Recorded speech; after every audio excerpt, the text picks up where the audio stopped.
Chapter 51. The Meeting. The Present. Hiram came out of the woods behind Lyle's house, crouched low. He scanned the yard. His mind was silent in anticipation of Jeremy's attack. He was sure he would be detected at this close a range. At any moment, Jeremy would fly out of the house, his eyes blazing blue fire. Hiram was ready to abandon Keith's body at the slightest movement. He stood motionless.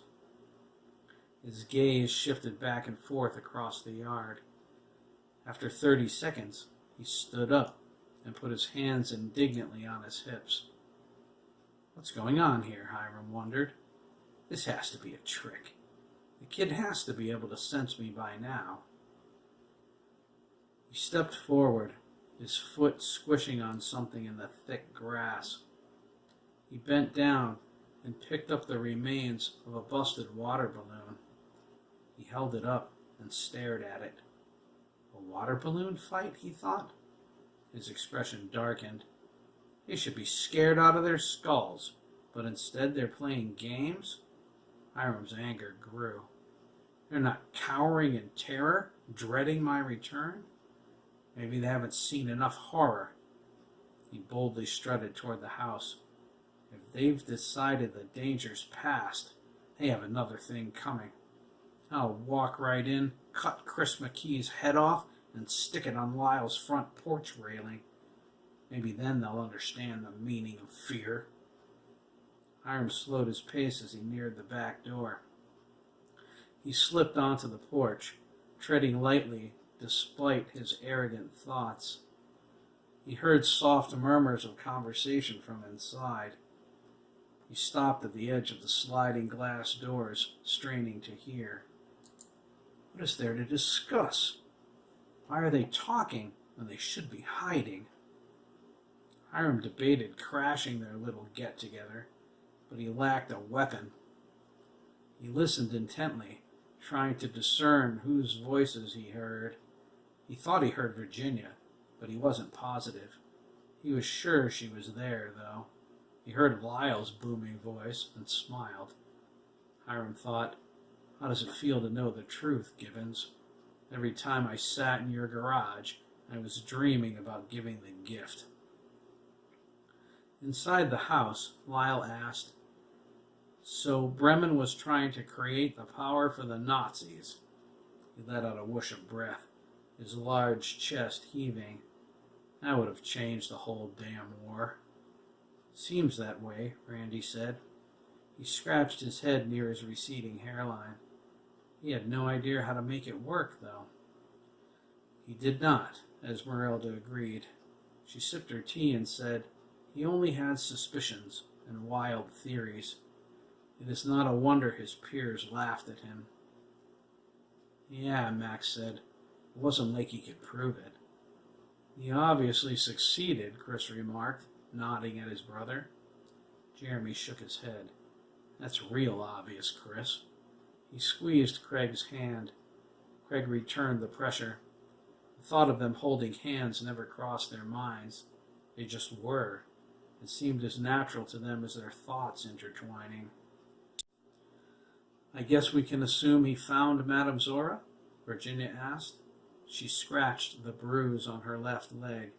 It itched like crazy. Not right away, Mickey said. Right, Grandma? That is correct, Esmeralda replied. Dr. Bremen supervised the building of his laboratory beneath Block 8, which was originally isolation for the contagious, but later it became one of 2 children's blocks at Buchenwald. The other, Block 66, was in the small camp where he secured many of his victims.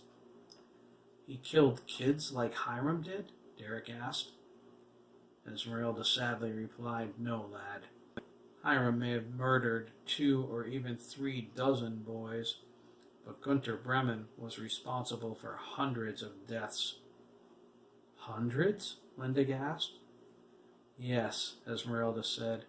In his quest for the power, Bremen murdered and dissected hundreds of boys from every concentration camp in the Third Reich. The longer his experiments went on, the more children died. As the war progressed, Himmler pressured him for results. His quest became an obsession. He went at his research with a fervor. No boy in any camp was safe. I thought Madame Zora knew the secret of the power, Mike said. Esmeralda nodded. She did, as do I. So does Jeremy. Me too, Craig said, lifting his free hand. If he found her, Lisa asked, why did he have to kill so many kids? She shivered, remembering her time in the Hill Witch's science class. Jesus, she muttered. All the time I was in her class, Miss Adler was a murdering Nazi bitch. On the contrary, Esmeralda corrected, Margaret Adler was not the murderer. Lisa snapped her tongue. You know what I mean. Him, her, whatever. She pulled a piece of gum from her pocket. Dabney cleared his throat. Margaret saved my life, he said. I was so dead, it wasn't funny. Hiram was going to tear me apart. Chris squeezed his hand. Dabney fell against him. Chris wrapped his arms around him and held him. Max reached over and slapped his leg.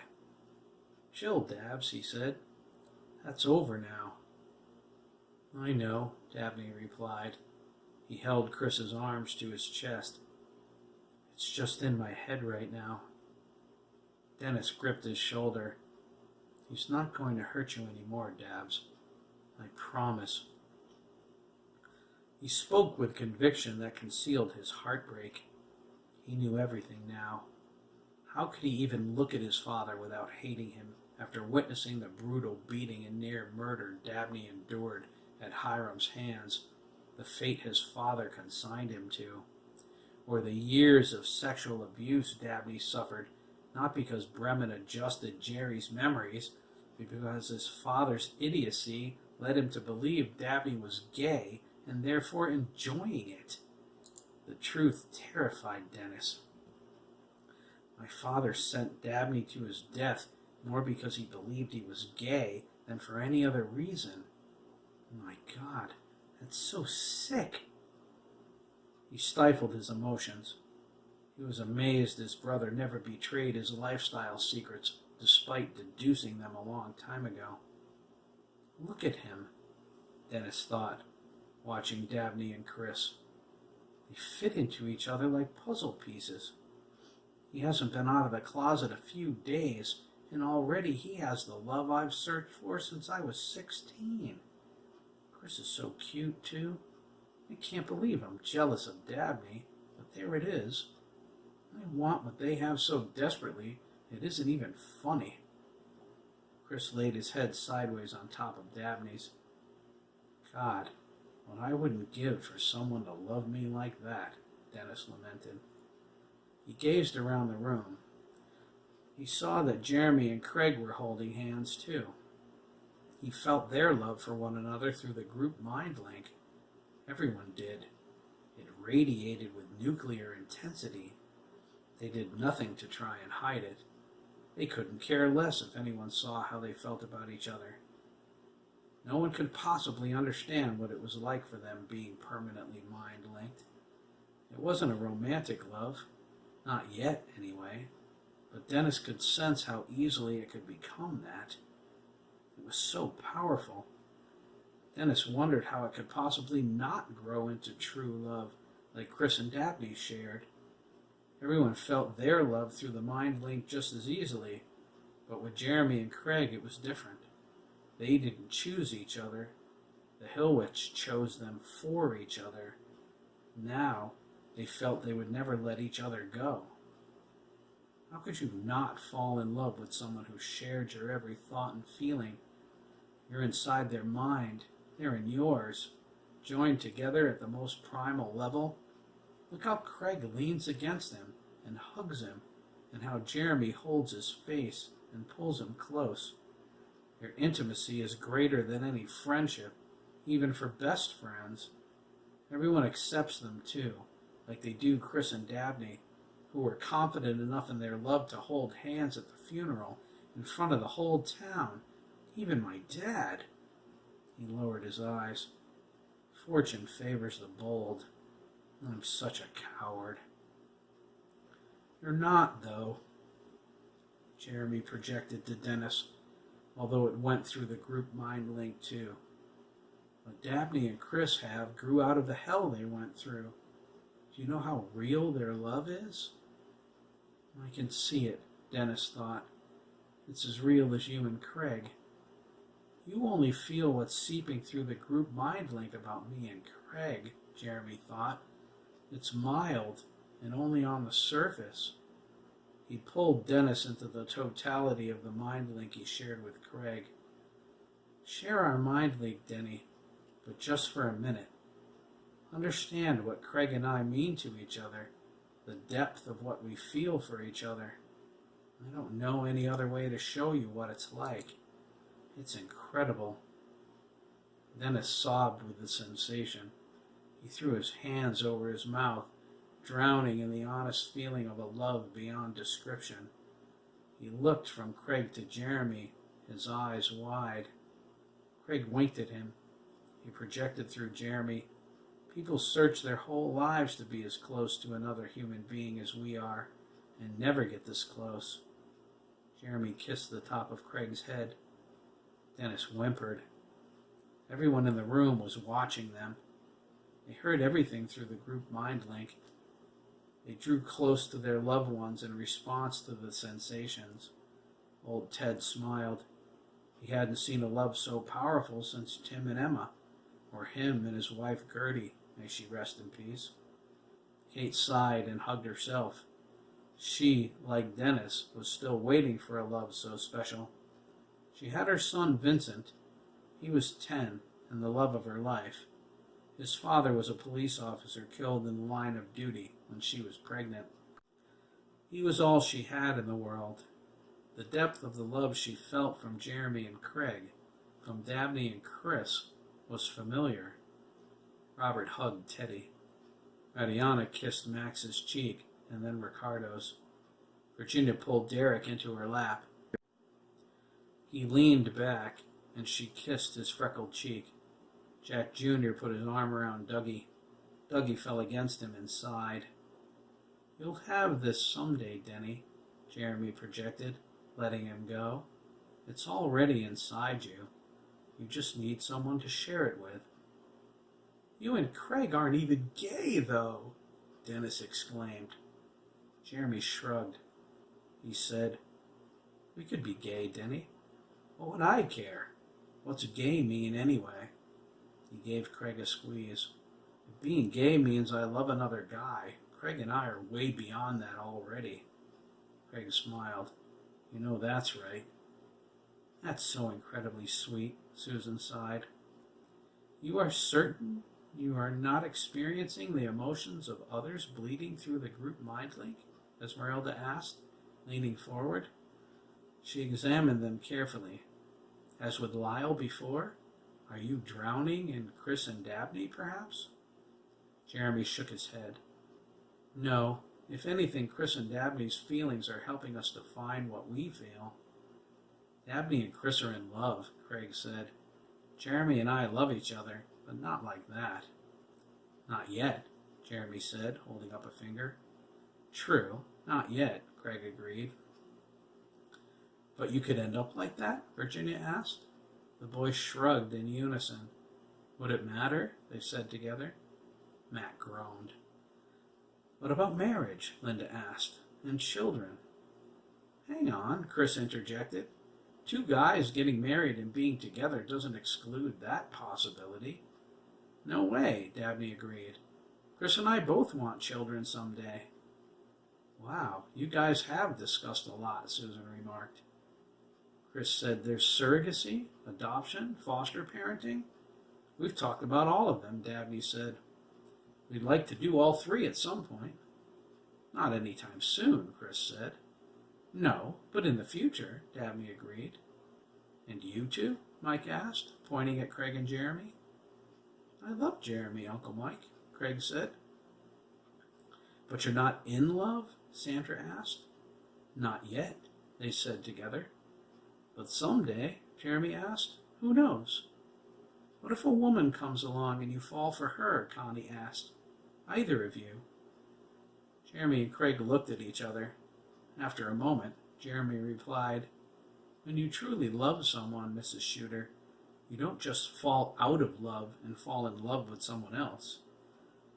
It's a little early for you guys to be making plans for the rest of your lives, don't you think? Lyle asked. You'll change a lot over the next decade, Randy said. That's just what being human is. That's true, Jeremy said, but wants don't change, do they?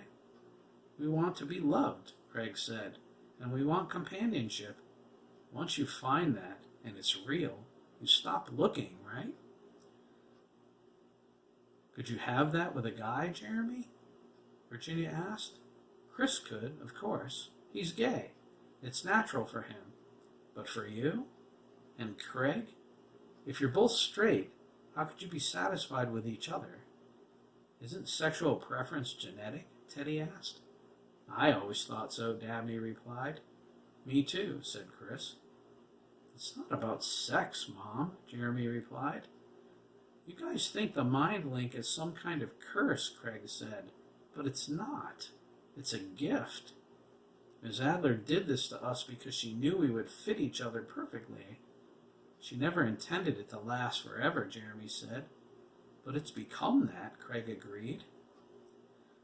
What people search for in life, Jeremy said, a partner, someone they can be with and share with, who they love, who loves them, transcends physical attraction. Most straight men don't connect on that level, not with each other. Jeremy and I exist on that level, Craig said. It goes deeper, too. No one could ever understand me the way Jeremy does. Or vice versa, Jeremy agreed. Couldn't you mind link with a girl, though? Derek asked. Jeremy and Craig shrugged. Craig said, what Miss Adler did to us wasn't right or fair, no matter that we've accepted it and even want it now. The mind link can't be broken, Jeremy reminded them. Could we bring a third person into this and have that be right in any way? We'll be sharing everything with each other forever, Craig said. It's only the fact that we fit each other so perfectly that keeps us from going crazy. We have some things to solve still, Jeremy said. But we will, Craig said. We have to. We coexist, right? Right, Jeremy nodded. Jack Jr. asked, So, is this you guys coming out officially? He smirked and said to Wade, Welcome to the 21st century, Dad. Wade replied, If the lads are happy, they have me blessing. Jeremy held up his hand. Hang on, Jack Jr., he said. Craig and I don't have to come out, dude. What we have isn't like anything anyone's ever known before. Craig said, What I feel for Jeremy is in a lot of ways the same as I feel for myself. We're not two strangers who found each other. We are each other. Two sides of the same coin, Jeremy agreed. That's what Bremen called us. Without the danger of merging into one mind now that you've learned how to tag your personalities, Esmeralda said. Exactly, Jeremy and Craig agreed. What about sex? Lisa bluntly asked. Ricardo's mouth fell open. Hermana, he cried. Lisa snapped her gum. Oh, please, Ricardo. Like you never think about sex? Not with all the time he spends in the shower, Mariana snorted. Of course not. She chuckled. Mama! Ricardo exclaimed, his cheeks glowing. That sounds familiar, Robert muttered. Teddy reached over and covered his mouth. Connie pointed at Graham. Graham signed, So? I'm not ashamed of being a teenager. It's not like that, Lisa, Jeremy replied. Craig and I are mind-linked together so completely, we feel what the other feels. If I have an itch on my arm, Craig could scratch his arm on the same spot, and I'd feel it, as if he were scratching me. A lot of times, we unconsciously do things like that. Our feelings work the same way. Craig said frankly, Being intimate with someone is experiencing them, sharing the uniqueness in each other. But for it to mean something, it has to come from love, not just being a horn dog. Craig and I are pretty much the same person, really, on so many levels, Jeremy said. What we feel for each other is a direct reflection of how we want someone to feel about us. If Craig feels like he needs a hug, I hug him. Bremen explained it to Dabney better than we can. Oh, God, Dabney whispered, holding Chris tighter. Jeremy's eyes glowed. Everyone shuddered as Miss Adler's voice appeared in their heads. The mind link I formed between them is so total, their feelings for each other will transcend any moral considerations or ridiculous sexual orientation. And do you know why? Because they will know honesty in their feelings for each other, because they can never deceive one another. Every emotion is shared. Their friendship will grow into love. Each will see that love in the other without reservation, and they will return it with equal intensity. When they understand that love, they will realize they could never love anyone else with that depth of feeling, and nothing else will matter anymore except each other. Jeremy's eyes dimmed. That's happened for us already. We didn't understand it until we read those thoughts from Dabney, and then we knew what was going on. If Jeremy wants someone to hold his hand, I just hold it, Craig said. He held up their hands. We love each other because we want to be loved. We feel about each other the way we want someone to feel about us, but also because we really do love each other. We knew we wanted to be friends long before we ever were. Now, when we feel a need, we fill it. Do you feel lonely sometimes? We never do. It's like instinct. It doesn't come from a place of sexual desire. It's reflexive. There's more to a relationship than just companionship, Lisa said. Physical love is just as important. No one can stay a virgin forever. I'm a virgin, Chris said. Me too, Dabney said. That's right, Susan said. If someone takes a person against their will, it's not the same as sharing the experience by choice. We're a little young to worry about that anyway, Lisa, Jeremy said. I won't even be 16 until October. Craig will only be 15 next month. Lisa said, I lost my virginity at 16. Lyle rolled his eyes. Me too, Dennis said, raising his hand. A lot of people do, Susan said. Virginia raised her hand. Me. Connie, Susan, Mike, and Sandra raised their hands. 17, Shooter said. Marnie Gillis, behind the bleachers on a nice summer night. Pine needles everywhere. They laughed. Neither one of us is ready for a physical relationship, Lisa, Jeremy said. Even before the mind link. He snorted. I've had girls want to be with me, but I wasn't ready. I've never had anyone interested in me like that at all, Craig said. Isn't it about sharing yourself with someone you love? It's not that way for us. It could become that way, though, like Denny was thinking, Jeremy remarked. Would it be wrong if it did? I don't think so. I always knew I would wait until I could be with someone I loved. So what if it was Craig? Love is the bottom line, right? Ultimately, Susan said. Craig said, we're not ready for that now, but who knows what things will be like after we've been mind-linked for a year, or a decade, or a week, if we're like Chris and Dabs, Jeremy smiled, thumbing toward them. We've already discussed sex, Dabney replied. We're not in any rush. We're going to be together for a long time. We're choosing to discover each other through love and intimacy first, Chris said. Sex will be there when we're ready. Wish we were that smart when we were kids, sweetheart, Randy said to Linda. Linda gasped. Randy? What? Matt asked. What is it? Linda rolled her eyes. Now you've done it. She held her hand out toward Matt. You might as well tell him. Randy shook his head. You realize your mother and I are both 34, right? So, Matt shrugged. Virginia smiled widely. You conceived Matt when you were in high school? She asked. You did? Matt cried. Linda crossed her arms. She smirked, looked at her son, and said, Prom night, in the back of your grandfather's Buick. She raised her eyebrows. We both lost our virginity at 18, and you were the result. Happy now? The room exploded with laughter. Derek was so red and struggling for breath, the boys were reminded of Jason Carlander. It took several minutes for everyone to calm down, but even then, Adam needed a few minutes more to stop grinning at Linda. Matt couldn't stop smiling. So, you're not perfect after all, Mom? No, Matthew, she replied, but I am wiser. She thumbed toward Virginia. Why do you think Virginia talks about getting limos for your proms? She looked at all the boys. That was my idea. They looked at Virginia. Virginia said, We talked about that before you even started school. She smiled at Linda. Now I know why. They laughed again.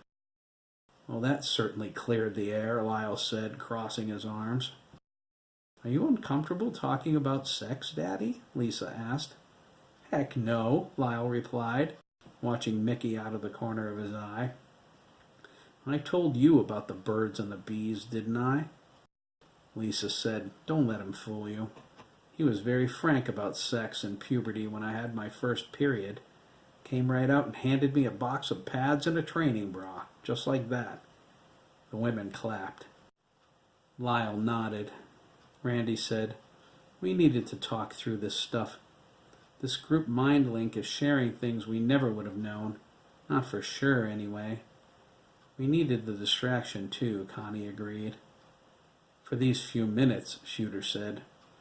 As interesting as it's been to learn about Jeremy and Craig's future relationship plans and Chris and Dabney's wedding night, or maybe Jeremy and Craig's too, Graham signed, smiling. Teddy giggled, hiding his face in his father's side. Maybe, Jeremy and Craig said. We should really save the group therapy for later and get back to business, Shooter concluded. I agree, Virginia said. I love my sons, all of them, no matter which way they decide to go. Derek kissed her cheek and slid down to the floor. I'll bet you Mom's already planning our wedding, Dabs, Chris said. Dabney kissed him. Fine by me. Virginia looked at Susan. Susan said, I didn't tell them. Jeremy? Virginia asked.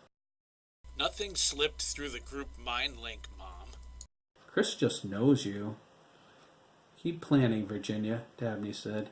I'm going to marry your son someday. You can bet on that. Love you, Dabs. Love you, Chris. They kissed again. Derek mumbled, Okay, Ron and Lavender. Teddy snorted and smiled a wide mouth of braces. Okay, so where were we? Robert asked. Madame Zora? Jose asked. You said Bremen didn't find her right away? Not right away, Esmeralda confirmed. There were thousands of gypsies in German territory. The Nazis were gathering them up and incarcerating them at an incredible rate. But you are still talking about one woman in a sea of frightened people. Madame Zora didn't exactly announce who she was to the world, Mr. Ramirez, Mickey said. When did he find her? Ricardo asked. Yeah, and what did he do until then? Teddy included. He studied adolescent brains, Esmeralda replied. Hundreds of them. Children disappeared in the night. They were murdered all over Germany. Their severed heads were hermetically sealed in tin cans and forwarded to Buchenwald. Oh, that's gross, Dougie complained. He turned to the side and feigned sticking his finger down his throat. Canned heads? Yuck! The Nazis did worse than that, Herman said, adjusting his glasses. Esmeralda continued. There were shelves in his laboratory. Her gaze became distant. She reached out with her hand as if touching something. There were jars, dozens of jars, each with a young boy's head inside, floating in preservative. I can still smell the chemicals. Like the brains he had here in the lab? Craig asked. Jeremy nodded. Dougie's right. That's yucky. Where did he find Madame Zora? Matt asked. And if he found her, Lyle asked, why didn't the Nazis get the power? I'll show you, Jeremy said, his eyes glowing. It wasn't as simple as he thought it would be. On the back porch, Hiram jumped as a cascade of midnight blue light came through the sliding glass doors. He was about to abandon Keith's body and run for his life when Jeremy's powerful mental voice appeared in his head. I know you're there, Keith, Jeremy projected. Hiram nearly jumped out of Keith's skin. You might as well go home, dude. You're not taking part in the mind link when you're stoned. It's screwing me up just talking to you. Oh no, Hiram thought. He has me now. Do you hear me? Jeremy thought asked. Hiram froze. He thought, sure, I hear you. Jeremy's thoughts became angry. Fine, Kerouac, don't answer me. Why you would go and do something as stupid as getting high when there's so much happening is beyond me. Hiram grinned. Holy Christ, he can't read my thoughts. He tested his assumption. Jeremy, can you hear me, you little punk? When there was no answer, he mentally screamed, You're dead, boy. Your brother's dead. Your friends are dead. You're all dead. Do you hear me? Dead. Be that way, Keith, Jeremy snorted. If Hiram wastes you, it's not my fault. Just go home. I think I'll stay right here, thanks, Hiram muttered. Oh, finally, Jeremy cried. I don't know if it's because you're high or whatever, but I can hardly read you. It feels like you're sleeping or something. Is that so? Hiram smiled. Yeah, man, Jeremy replied.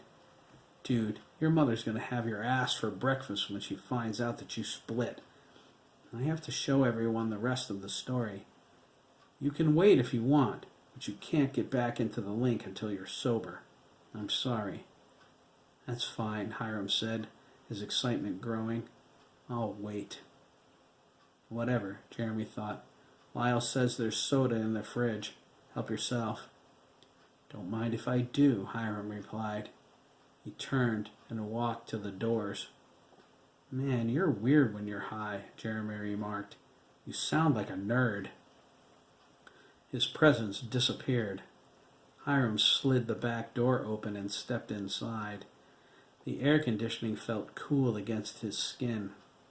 He glanced into the living room at the circle of chairs.